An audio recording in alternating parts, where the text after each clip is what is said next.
Hey guys, how's it going? It's Ian Flanagan here. Welcome to the Inner Circle Mastermind Q&A. I am your host, Ian Flanagan, once again. Those of you joining live on Periscope, feel free to ask me some questions about real estate investing. Hey, thanks for joining. Hey, Lucian. Hey, if you guys want to share this feed with your followers. Hey, how's it going? I'm just going to jump right in. Hey, how you doing, Dorothy? So we're going to jump right in here. Are bank-owned homes a good deal now? Well, REOs can be a good deal, but the thing about what's going on now is there's just a lot of competition in the markets. The markets are absolutely on fire right now, so it's tough. Hey, how's it going, Bold Stealth? Just doing the live call here. If you have some questions, share this with your followers. Share it on Facebook, share it on Twitter. Thank you so much for the hearts. Hey, Javier, how's it going? What about the videos? I'm not sure which videos you're talking about, bud, but this is just a live Q&A. So if you have anything from for me for real estate investing, now's the time to ask. Hey, how's it going from New York? I'm in Dallas. But Dorothy, that's a good question.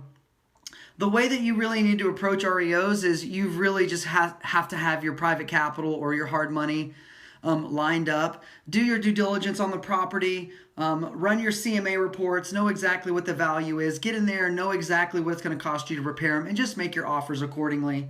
So if you are dealing with REOs, just do that. That's going to be the best approach. And you know, I've made offers on REOs, and you know, a month or two later, they've called me back, and I've actually bought them. So stick to your numbers. Know exactly what your maximum offer is, and just make those offers accordingly. So here's the Porfi Iberra. So do you have any problem using hotpads.com since it's quite a few months behind? Well, I just use hotpads to just look at properties and just be able to get a bird's eye.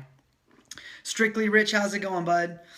I'm age 14 and want to make money. Well, you came to the right place. If you want to get into real estate investing, then you can definitely do that.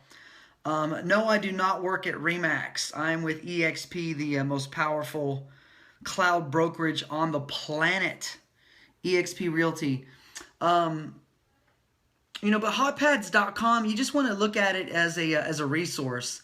You know, that's just a good site to use to get a bird's eye, to look at price points, to look at properties that are for sale, to look at properties that are for rent. So, yeah, I do know who RE/MAX is. I do. Absolutely.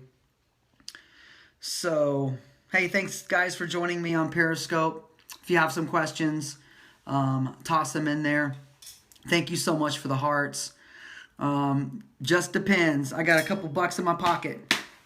So yeah, back to your question, Dorothy. I'm just going to jump back up there for a minute. I have bought REOs, but right now the competition's fierce. And always know this: if you're going to buy an REO, you need to know your exit strategy. It's going to be very, very difficult to wholesale REOs right now. It's just going to be very difficult. There are going to be a lot of people that are buy and hold investors that will pay more than someone that needs to flip the property. So REOs are tough. Yeah, I do wholesale, but I also do something called wholesaling options. So if you want to learn about wholesaling options, you can go to that site right there, ianspecialoffer.com/free, and that will give you a free course on how to wholesale options. And basically, you just go out and find other investment properties for sale. You build your cash buyers list, and then you connect those two together. And I like to do it in an option agreement, because an option agreement it's a non-binding agreement, meaning that you do not have to buy the property. It just gives you the right to buy. So the script that you would call somebody, if somebody has a property for sale that's a wholesaler that they're selling at a discount, and you have cash buyers that may be interested in that property, well, what you can do is you can call that wholesaler up and say, hey, Mr. Wholesaler, look, I'm an investor in the local market here. I have a cash buyer database that would be highly interested in your property. If I can connect you to a buyer at your full asking price, can I market your property to my list? So what did I just do? I just let another investor know that I have cash buyers, and that if I bring them a buyer at their full asking price, then can we do business? Can I have the right to market your property? And most big wholesalers that do a lot of volume, they're going to be okay with that. You know, you gotta have to have the mindset of abundance and not scarcity. So if they're not willing to let you market their deals, then you probably don't want to do business with them anyway. So hope that answers your question. So yeah, I do wholesale properties. I wholesale just a little bit differently than a lot of people do. So, yeah, well, that's kind of tough, man. If you don't have a lot of cash, Lucian, you know, $500, you know, isn't necessarily going to make you a lot of money. You can invest in your education. That could make you a lot of money, but you just can't throw $500 at something and turn around and make a ton of money. Yeah, you know, the question is, do I hold on to properties for cash flow? And one of my biggest niches is owner financing. So yes, one of my favorite strategies is to control property either with a subject to, which is leaving the mortgage in place, or doing a seller carryback, which the seller's willing to finance me. Or what I've done a ton is I've raised private capital. I've bought properties cash. Obviously, there's terms on that capital where I have to pay a lender. And I try to get the loans around 6%. I'll go as high as 8% on some of them. And then I turn around and I sell that property on a wrap. And that's just, a wrap just simply means that you're creating another mortgage when there's already a mortgage in place. And your spread is the cash flow. So do I have to do a foreclosure on the lease option? Well, I don't think you quite understand. You're kind of mixing the two. Direct mail. So here's my the question was, what is I guess my favorite targeted direct mail list. So number one is I like mailing to folks that are the age 55 and older, absentee owners, and also people that have owned the property for 10 years and longer. So that's just one of the lists that we mail to. Another list that I love to mail to are probates. You can go to probatesdaily.com and you can buy a list of properties that are in probate. And you typically want to start mailing those out about 6 months after the probate's been filed. How does the Dodd Frank act into making multiple deals? So here's the deal. I'll get to the marketing budget here in a second. So here's what Dodd Frank is. Dodd Frank basically states that lenders have to have a qualification, have to have a standard for underwriting loans. Dodd Frank doesn't say that we can't loan people, you know, write loans for people to buy homes. What Dodd Frank wants is you to qualify your borrowers. They want to make sure that the borrowers that are buying properties have the ability to repay the loan. It's very important to understand that. Dodd Frank's not telling you that you cannot write loans. If you're a lender, they just want to make sure that if you're lending or doing a seller carryback, that the borrowers that are living in the property have the ability to repay the loan. So what does that mean? Well, if somebody has beat up credit, then yes, you can still write them a loan. If they do not have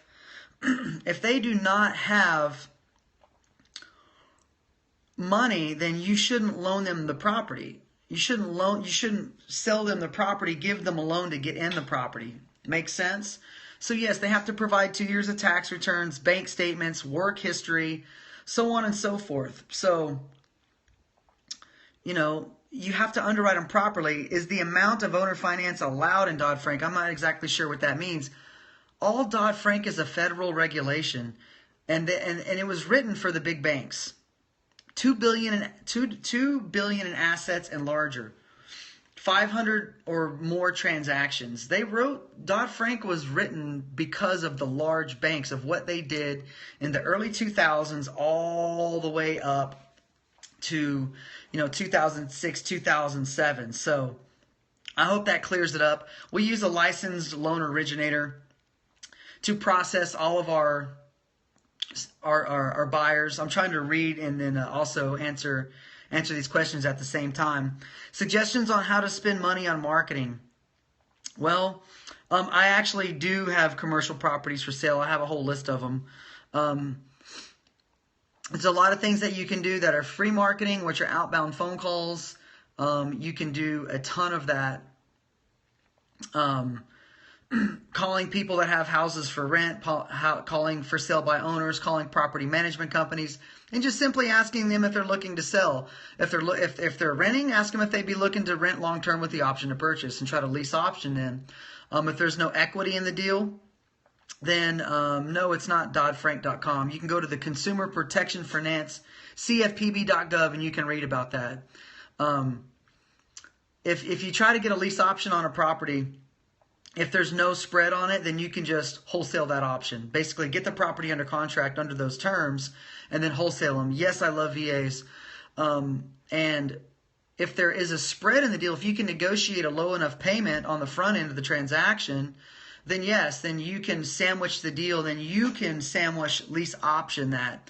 So a lease option is very simply, you have a lease in place on one agreement, and then in another agreement, you have the option to purchase that property. That's simply what a lease option is. You have the right to buy at a certain price for a certain time period, and you want to make sure that you stretch your options out as long as possible on the front end of the deal. So you want to try to get a 5 or a 7 year option, meaning that you have 7 years to exercise your option. And then when you sell it, then you want to put a shorter time period, like a 2 year. Could I use a drone to take pictures for a real estate agent? Yes, you can use a drone, but what they're doing now is they're actually wanting you to register that drone with the FAA. So I know you've seen a lot of fuss about it, but yeah, I see drone photos all over the MLS. I have a property that I'm marketing here in the North Dallas area. It's an $8 million deal, and we flew a drone over it to show buyers. Is there a certain technique to find free and clear properties? Yeah, you can go to companies like List Source, and you can literally tell them, hey, I want to buy a list of free and clear properties. That is public record. That means that there are no liens on the property. There's not a first mortgage recorded against the property. Yes, that's a highly targeted list. And if you want to get more targeted with that, age 55 and older that have owned the house for 10 years or more that have no mortgages on the property. But just know that if you got it, man. Just know that if you buy that list, you have to commit to sending several pieces. You can't just buy the list and send one mail piece. I made that mistake years ago. You have to continue to send the mailers out over and over and over and over. That's called a drip marketing campaign. You got to put a drip on these folks for several months because people's, situations will change. How many times? You want to send them out every 4 to 6 weeks. So if you buy a list of 1,000 or 5,000, if you can't afford to send out that much direct mail, try to send them 100 letters a week or send out 100 letters a week. And if you can get their phone numbers, yes, you can cold call them and simply call them up and say, hey, I got your information from public record. Are you willing to sell your house? If so, how much are you asking for it? Well, great. I'll get back to you with an offer. So yeah, you want to drip on those folks. Drip campaign is meaning over and over time. And there's a lot of different ways that you can pull lists. So this question is from Pam. How can I do seller finance deal when it needs a lot of work and be able to wholesale it? Okay. Well, Pam, you're asking kind of a couple of different questions there. One is, how do you seller finance a beat up house? And number 2, how do you wholesale it? So I've sold houses with owner financing to investors that came in and did the deal. They bought the house on a seller carryback because I financed them. Then I'm out of the deal. We close on it. They give me their money. Now they owe me the balance on a note at a certain interest rate. But the way that you need to structure that is, 1, you need to understand if it's going to be a flip for that investor. 2, you need to understand if it's going to be a rental property for that investor. So you have to back your way into the numbers, meaning if you have a property that you're going to sell an investor, that you're going to finance the investor, number 1, how do you have the property financed? Did you buy it with all cash? Did you borrow that cash? And if you borrowed it, then you're going to have a note on it, meaning you're going to have a payment. So you can finance investors, but there needs to be a spread in the deal between what you're paying in your debt service, meaning the money that you borrowed, and then what you sell it for And then also, if they're going to rent it out, then there needs to be a spread for him to pay his taxes and insurance and have a cash flow between what he owes you and what he's bringing in. And I know that's a lot, but yes, you can do that if there's a mortgage on the property. That's called subject to. Do you use a special postcard on the drip campaign? I mean, you can use a lot of different things, but the easiest and best way is just to send, hey, I buy houses fast. I mean, don't get caught up too much in getting worried about what the message is. Obviously, if you are marketing to a specific list, then you want to keep your message congruent with that list. Meaning, if it's somebody in foreclosure, sorry guys, I'm having problems here. I'm about to run out of juice on my phone, and I want to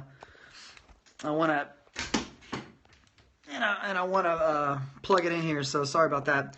So you have to have a congruent message to your list. So if it's somebody in foreclosure, you want to let them know, hey, we can stop the foreclosure. We can even save your credit. Give us a call. Let's see how we can help you out. So, there's a lot of different ways that you can handle somebody that's in foreclosure. But Pam, I hope that kind of answers your question. I'll kind of go through that again. I know that was a lot of information. So if you have a beat up, ugly house and you want to finance an investor, depending on how you bought the property. So did you borrow private capital? Did you pay for it with your own personal cash? That would be the best way to do it. If you have your own personal cash that you could go buy one of these properties, now you can finance an investor because you have no debt on it. You just have to make sure you understand his exit strategy. If you're going to finance him for a flip, then you can get a higher payment on it. Meaning you can do a interest-only payment at like 12, 13% interest. Now, if he's going to hold that property for a certain number of months or years, then you just have to make sure that you amortize his payment to where he can have a spread on it. So if he's bringing in $1,000 a month in rent, let's just keep the numbers simple. He's paying out $100 a month in taxes, $100 a month in insurance. So now you're at $800. So to give him $200 of cash flow, back out $2 more hundred. Now you're down to $600. So you could essentially finance him at $550, $600 a payment to you. So now he's leasing it out for $1,000. He pays his taxes, pays his insurance, and now he's at a $200 a month cash flow. So that's how you would be able to finance an investor. But if you're financing to him, you're still selling it to him at a discount at wholesale numbers. It just depends. So the question here was, what was the biggest check I got? The biggest check that I've ever gotten was about a $72,000 check on one deal. And it took a long time to get up there. But in real estate with single family houses, 10, 20, 30, 40,000 is kind of average. I'm working on some bigger deals now. Well, those checks are going to be, a couple $100,000. Do I virtual wholesale? Yes and no. Virtual wholesale typically means that you're doing deals in other markets. I virtual wholesale in my own market, which I use my wholesaling and option strategy. So I'm virtually wholesaling deals, but I'm not ever going to the properties. I'm basically taking people's deals and I'm sending them to my database. And whenever one of my buyers wants that deal, I set up a showing with either I just get the lockbox code for them and send it to them, and they go take a look at it, and then they call me back. I never go to the property, so that could be a version of virtual wholesaling as well. How do I analyze a market? Well, there's a lot of things that I do to analyze markets. Number one is you got to understand the price points and zip codes, and you have to understand the demand for that real estate. Are you in an area that is owner occupied, meaning there's no rentals? Or are you in an area where there's all rentals? So you have to understand the demographic per zip code per area. There's certain areas that you're not going to do marketing for wholesaling properties just because you'll just blow your money. You don't want to send out thousands of postcards to, $1 million houses trying to wholesale houses. So if you're wholesaling, you're typically working on the median home price and down. And every once in a while, there'll be a luxury type of wholesale deal, but those are very, very few and far between. But you need to understand what the median home price is in your city and target that area. You can flip houses in the war zone all day long. You can. You just got to get them. You got to get them dirt cheap. And how you pull buyers out of the war zones is if you get a property under contract in a war zone, you go just blanket the whole area with bandit signs. Cheap house for sale, cash only, your phone number. And those guys that are in those war zone areas, believe it or not, they will pick those houses up for cash, get them livable, and they'll throw renters in there. They do it. Everybody has to live somewhere, so don't ever overlook those areas. If you have the guts and the threshold to get in, to go down into those neighborhoods, go for it. Hey, how's it going? Invest in Sweden. I would love to invest in Sweden. So there's a house that I really like in my neighborhood. How do I go about talking to the owner finance? So how do you go about proposing owner finance? You just basically call them up or text them or email them. Say, hey, would you be willing to owner finance the property? For you, possibly not, unless you're in one of my programs and you have access to myself. Door knock is one of them. Send them an email, give them a phone call, and just simply say, hey, I saw that your house is for sale. Would you be willing to finance it? So let me jump on here, Pam. Let me see your next one. The homeowner willing to fill seller finance. Now that the market is super duper hot, it's going to be tougher to get sellers to finance unless they're highly, highly motivated. And they have to be behind on payments, about to lose their house to foreclosure. And then there's the opportunity to get a seller finance deal, which is basically subject to. When you come in, you take over the payments. That's a form of seller financing. Yeah, Austin is one of the hottest cities in the U.S. Yes, Austin, Dallas, San Antonio, Houston are very, very hot markets. But yeah, Austin is on top of them. I have a lot of friends in Austin. I was just down in Austin about 3 weeks ago, right around there. I was over at my broker's house in the hills in Canyon Creek, right there off Lake Travis, in a 6,000 square foot home. Absolutely beautiful. I love Austin. I've been down there quite a bit over the years. So let's see here. Pam, I hope that answered your question. If you have another one regarding the seller financing, type that in. So what is a great strategy for the seller not to ask for a down payment? Well, that's a tough one too. Most sellers want to be cashed out. So if they're asking $100,000 for their house, they want $100,000. You can maybe come in at 90 or 85 if you have cash and they're really motivated. But most people want full price for their house. And if the house doesn't need repairs, then you're not going to be able to get a seller carryback or subject to or something like that on the property. So those are a little bit more few and far between.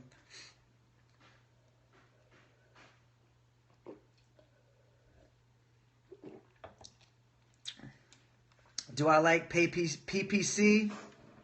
Oh, do I like PPC? Yeah, we run a lot of pay-per-click advertising. We run a lot of traffic on Google AdWords. We run Facebook traffic. Pay-per-click advertising, if you don't know what you're doing, man, you can spend a lot of money. And you can waste a lot of money, but you got to be able to really scale that. And what I mean by scale is you start small and you work your way up. But you got to understand exactly who you're targeting. We can run Google AdWords. Yeah, I know it can be.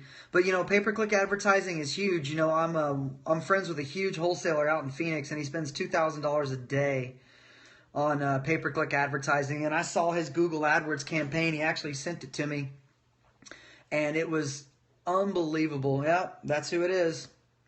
That's exactly who it is. Yeah, and he's also sending out, 20, 30,000 direct mail pieces, and he's doing it big time. Do you usually give the seller retail price on a lease option? It depends on the market. So the question is, do I usually give the seller retail price on a lease option? Obviously, you want to try to get a discount on the property when you're buying on a lease option. But what I do is I look at the trends for the area. Is the market trending up? Meaning, is there an appreciation curve? I can get a little bit closer to market value whenever it's in a high appreciating area. So because I know that I'm going to sell it at a higher price, but I'm going to sell it at a future value. So if I've seen the trend in the neighborhood scaling over the last couple years, and then plus I see it scale, right now we're in a hot market and it's continuing to climb. I think values are going to kind of plateau a little bit, but it all depends on the inventory levels too. So if you're in an area that's in high demand and the inventory levels are low, then I can get really close to paying somebody close to their asking price for market value because I know I'm going to mark it up when I resell the property. So I hope that answered your question. That's a good question, that really is. But you always want to try to get a discount. I mean, every time. Always, always, always try to negotiate a discount. So Pam, Porfy, Dorothy, do you guys have any more questions for me? I didn't see any jump up on the box here. These are great questions between all of you guys. Guys, thank you so much for the hearts on Periscope. Share this feed with your friends and your followers on Facebook and Twitter. If you want to get my free course on how to wholesale options, you can go to ianspecialoffer.com/free. All right, here's another question from Pam. Both questions are related. I have a potential deal on a house that needs a lot of repairs, and they said they might be interested in seller financing. I was trying to figure out if it could be wholesaled. I understand numbers have to make sense, but I was looking for a technique and a deal structure. Is 67 a square foot a good buy? It depends on what the house is worth. If it would sell for 200 a square foot, then absolutely that's a good buy.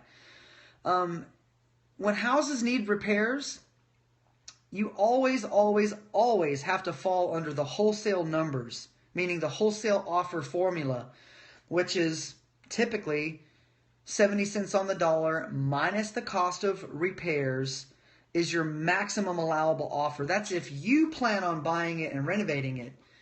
If you want to try to wholesale it to a cash buyer, then it needs to be 70 cents on the dollar minus the cost of repairs minus your profit. So let's just use $100,000 as an example.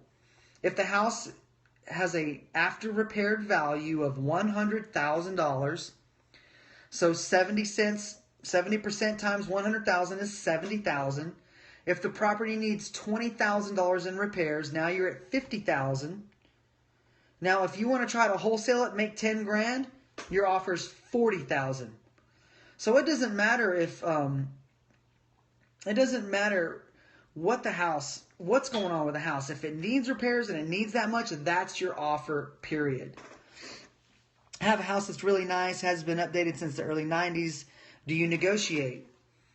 Well, if it hasn't been updated since the early 90s, just because a home has not been updated does not mean it's not worth what other houses are selling for. And I heard this directly from an appraiser. I've been to every single seminar class you could possibly throw a wrench at. I've spent thousands and thousands and thousands of dollars on classes and education. So this came from the horse's mouth. Just because a house has not been updated does not mean it's not worth what other houses are selling for. Here's the kicker. Updated houses are more desirable and people will pay more for updated houses, but it does not mean that an outdated house is not worth what other houses are selling for. You have to compare apples to apples. If you have an outdated house that is beautiful, look, I'm not going to debate with you. I've been selling houses for 10 years. So, yes, an updated house can be worth more, but that doesn't devalue an outdated home. I've seen people pay just as much for houses that haven't been updated in a neighborhood where houses have been updated. Yes. Yeah, I mean, like I said, I'm not going to sit here and debate with you. Yeah, renovated homes, they're sexy, they're hot. Yeah, they'll sell for a little bit more, but that doesn't mean the house across the street that was built the same year, it doesn't mean it's $100,000 less. It just means that, yeah, I'll agree to disagree. But, you know, it just is what it is. You have to look at the price versus condition versus demand. You know, I've seen people, you know, sell all kinds of stuff.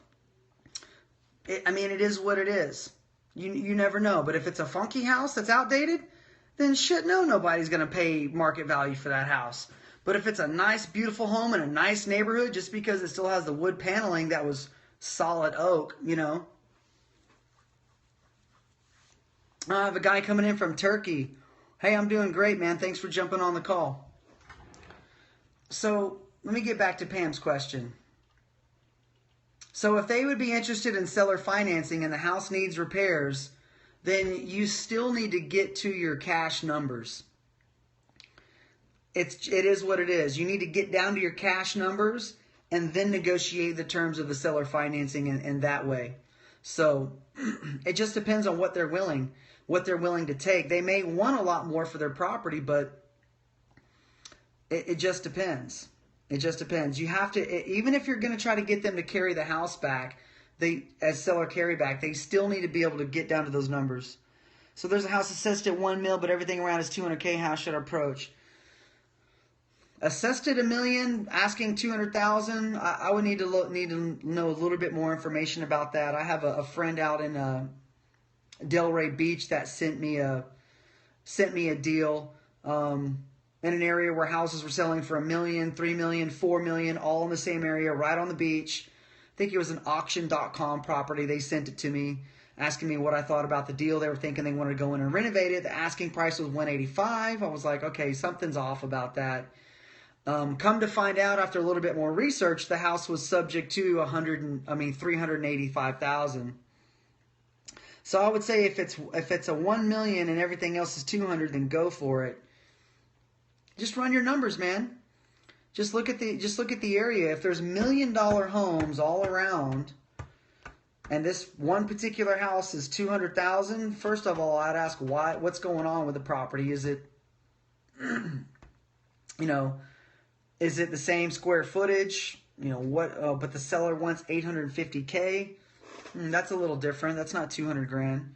You always have to look at what other houses are selling for. Period. Do you have new construction next to older properties, so on and so forth? You always have to, make sure you're comparing apples to apples. It's in mint condition, bigger house on the block. Hey, if you can raise the capital, take the deal down. It is what it is.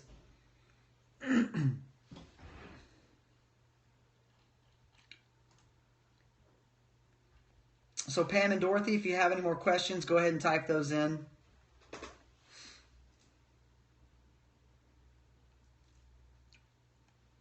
It just depends. I don't know that information. Does it have a 2-door garage? You don't know. Do you have any bird dog tips? Yeah. I basically send them after vacants. Just let them know, hey, if they see a vacant property with grass overgrown, take a picture of it, send you the address. You may pay them for the lead, $5-10 for that lead. If you close it, maybe pay them a couple $100 if you can actually get a hold of the seller and close it. There's skip tracing services all over the internet that you can find people and find the sellers. So, it just depends. No, I don't, man. Let's see here.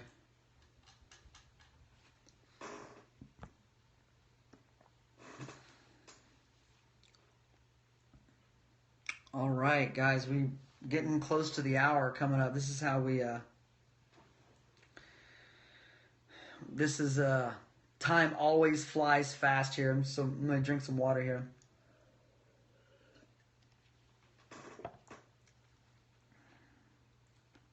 So if you guys have any more questions about single-family houses, lease options, subject twos, renovations, whatever the case may be, selling houses.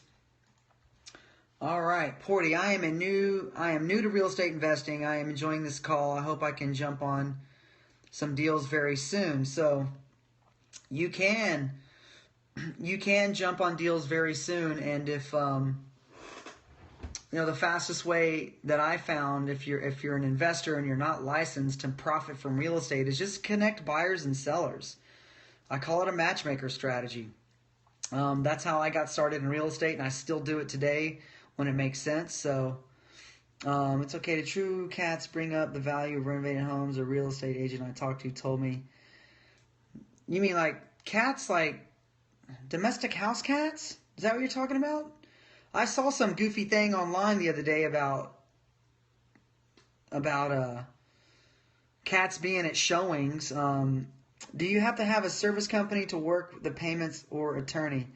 So have you found a buyer on Facebook or LinkedIn? Yeah, I've actually found more buyers on LinkedIn because that's a professional network, and there's brokers and agents and investors on there. I actually just posted on Facebook just a couple weeks ago about multifamily properties, and my inbox blew up with people. Oh man, I'm not even going to respond to that one. Keep that up and I'll block you. I either buy, the question is, when I buy, am I buying my personal name or an LLC? Most of all the business I've done has been in an LLC. It's very, very inexpensive to get an LLC. You can literally go to the Secretary of State and just do a search for a certain name. Maybe use, depending on what you're trying to do, you could use maybe the city that you're in, Dallas Capital Services LLC or something like that. And the expense of starting a company comes in when you don't know what you're doing, when you actually have to pay an attorney to write your operating agreement. That's what costs you money. That's what can cost you several $1,000s. But it only costs a couple $100, maybe $3.5 to actually get an LLC started. No, I don't get insurance on my LLC. You heard that Justin Trudeau is planning to stop building houses in Canada. Man, I don't know anything about that. All I know is if wherever there's human beings living, there's going to be a demand for housing. And Texas actually has, Texas is the #1 state right now for new home construction. So Dorothy, would going further out like to 380 be good for now or in a year to 5?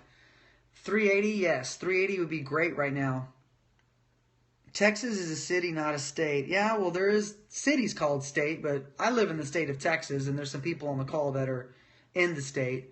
380, yeah, Jerry Jones is actually doing a multi-billion-dollar project out in Prosper. And I don't know if you've seen what's going on in Frisco, but the demographics is people are coming from all over the country, and they're moving into the northern part of the city, which is Frisco, maybe as far as Louisville. They're going up into to Princeton, Prosper, and all that. They're going out into Lucas, Fairview, all those other ones. Yeah, I have done a 1031 exchange. Basically, a 1031 is basically when you have a profit on the deal and you don't want to pay taxes. You basically just have an attorney write up a 1031, which you can defer taxes. Doesn't mean tax-free, it means tax-deferred. If you want to invest and make tax-free money, then you need to invest out of your self-directed Roth IRA. Have your Roth buy the property, and all the profits go back into your Roth tax-free. It depends. You're going to need to consult with a CPA on that. I'm not a CPA, a 1031 exchange professional, but yeah, you can do multiple. Absolutely. Yeah, you can do that too. Raising private capital, to get in front of real private investors, open up an IRA account. Get an IRA account set up with Equity Trust or Quest IRA, and go to their meetings and go to their annual meetings. And guess what that is, man? That's a whole room full of investors that are looking to invest in real estate and other type of self-directed assets. Is it best to do traditional or Roth? So the best way to invest in real estate is to do a self-directed Roth IRA. Now, if you go to just some regular finance planner type guy, they're going to have a traditional Roth. that you put money into every year, and you're capped at a certain amount. And then that money is basically, you have to wait to a certain amount, and then when you start pulling it out, you're taxed on it. But if you take an investment vehicle like a 401 or something like that and roll it into a self-directed Roth, then you can do that. Man, I'm not exactly what you mean by do I watch one piece? I'm not sure what you mean by that. What do you mean? One piece of property? Yes, you can actually, once you set your Roth IRA up, you can buy property through your Roth. So you don't borrow money from your personal Roth. I mean, that's kind of you can use your Roth to loan money, or you can use your Roth to buy property. Your self-directed IRA, it depends. It depends on what income bracket you're in. It literally just depends. And you can take one of your current investment long-term vehicles, either a traditional Roth or a 401, and you can roll it into a self-directed, but it just depends. How much do you need to invest? Well, if you know what you're doing, you don't need any money to invest, because you can just negotiate questions. Will you buy the USA with me? I'm not exactly sure what that means. I mean, you're going to have to elaborate a little bit on buy the USA. Buy America? Buy what America? How was the Fort Lauderdale event? Oh, you actually saw that? Then obviously I don't think I met you and finance the country. Yeah, I flew down to Fort Lauderdale. The next morning I went down to Boca Raton. Actually, I stayed in Boca Raton. I woke up that morning. I spoke at the event for an hour and a half. I spoke for about an hour and a half, and talked to a lot of people about seller financing. There was actually a mortgage broker in the room, and then there was also it was Lex's event, and then there was a title company there in the room. But it was pretty cool. It was pretty cool, yeah. And then I spent that afternoon. We went down to the beach and we hung out, and then jumped on a plane and came back home, and then I flew to Colorado. Can you buy a property in your name, then switch it into LLC? And is that difficult? No, it's not. You can't necessarily do that. Oh, wait, hold on, let me back up. Yes, you can do that. It depends on if you have a lender in place. If you do have a lender, then they may have some restrictions on what you can and can't do. But what you can do is you can title it into a trust. And when you title that into a trust, you want to take it from your name into a land trust. And the Jarn St. Germain Act of 1984 prohibits lenders from calling notes due for estate planning purposes. So that means that if you buy a property in your personal name and you borrowed money from a bank, private equity firm, wherever the money came from, and you actually want to title it into a different entity, lenders have the right to call the notes due. Do they call them due when their payments are on time? No. But if you want to title it into a trust for estate planning purposes, then no lender can actually call the note due. So, yes, you can put them into LLCs. I would recommend putting them into a land trust and then having your LLC a beneficiary of that trust. But you would need to identify a trustee, which is somebody that's going to act on behalf of the trust, which can be an attorney, it can be a friend, it cannot be a family member, it cannot be a spouse, a child, or anything like that. It has to be arm's length.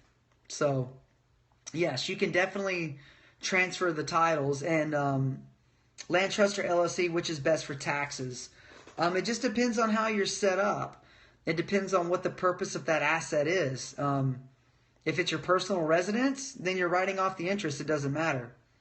How do you get away with deed restrictions? Well, it depends on what that deed restriction is. If you're buying a property from like Fannie Mae or something like that, and they have a 6-month deed restriction, FMA. Yeah, Fannie Mae, if you buy a home path property and there's a deed restriction and there are addendums, then what you can do is, number one, you can make the offer in an LLC. So you can go register with the Secretary of State. Do not pay to get an operating agreement filed. make the offer in that LLC, get the property under contract, and sell the LLC or assign the LLC. Then there is no deed restriction because the property is going to transfer from Fannie Mae to the LLC, and now you sell the LLC for a fee. That's one way to do it. Another way to do it is do the same thing, but you title it into a land trust. And then before the closing, if you're going to assign that for a fee or something like that, if you're looking to just flip the deal to somebody else, then you can flip the deal for a fee and then let them sign their information in the beneficial interests. So those are two different ways to do it. And I've done them both. Tax lien properties, I think tax liens are great. There's a pretty killer strategy called overages, which is even better than buying them at the courthouse. Because if there's $10,000 owed against the property in taxes, an investor comes and pays $60,000, well, guess what? There's a $50,000 overage, and you can contact the county once you get documents signed with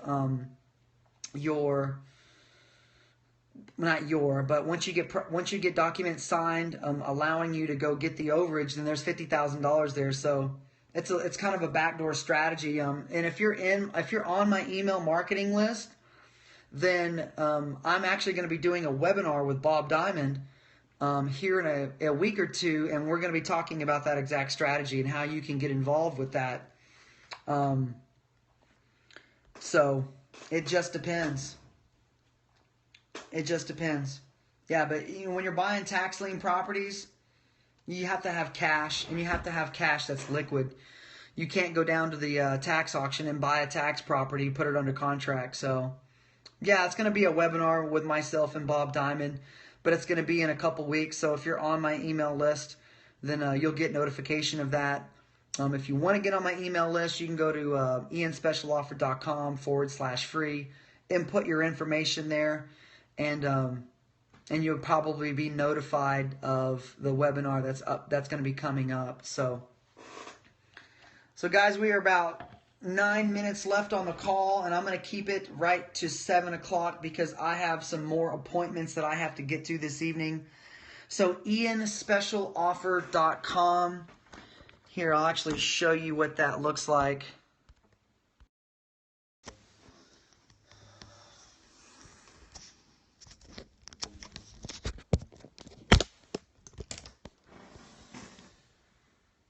ianspecialoffer.com there. If you jump on that, input your information, you'll get on my email list. And just to show you guys about knowing your market, here's the Dallas market. This is where I'm an expert in. I know the market really, really well. Here's a Texas map, so I can see all the counties. I can see the county outline. So if I'm farming or marketing a county, I know exactly where those counties are. I can see the highways. I can see all the lakes. I have a buyer. I have a development buyer that buys land all across these lakes. So these are areas that I farm, and I know all the lakes around the areas because I got a buyer that'll buy, $10-20 million worth of land. But this is another one. This is a zip code map. You can see the zip codes that are in my area here. So it's very important that you understand your market area. So if you're serious about real estate, you need to get serious about your market and understand what's going on in those markets.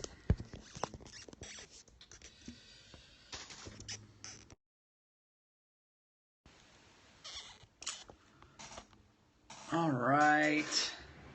So Dorothy or Porphy or Pam or any of you guys that were with me on the webinar, if you have any more questions, please type those in right now. I'll be more than happy to answer. And guys, thank you so much on Periscope for your questions. And yeah, I ended up, blocking those other people. They were just kind of silly. Is there an email site where you can get marketing information? You're welcome, Bold Stealth. I'm not sure exactly what you mean about that. There's tons of websites that you can go to do marketing for you, but it just depends. Yeah, you got it. Hey, thank you so much for the conversation. I really enjoyed it. So, we're going to be wrapping up here in a few minutes. If you guys don't have any more questions, then I'm going to call it, and we'll kind of go from there.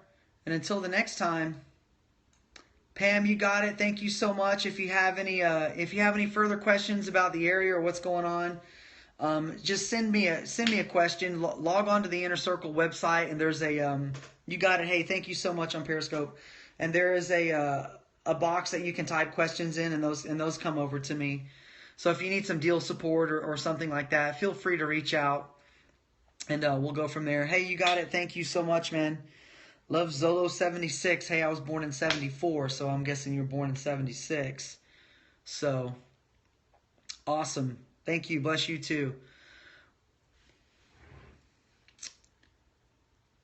Dorothy. You're welcome, Dorothy. I had a great time.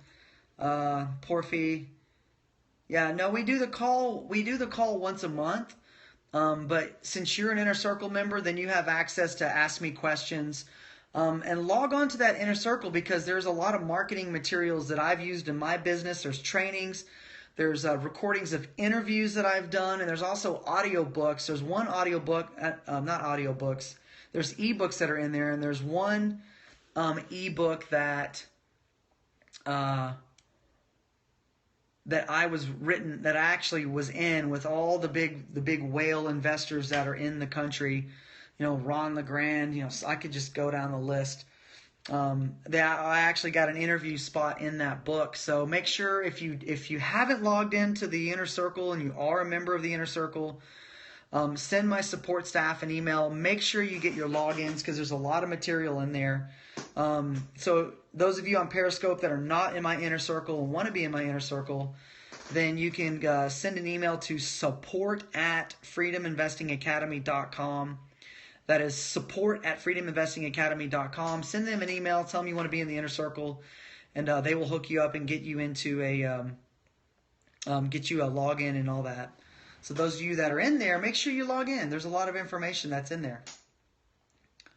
Well, all right, guys. We're at the top of the hour here. So until next time, thank you so much. Good luck investing, and I'll see you on the flip side, guys. Thank you.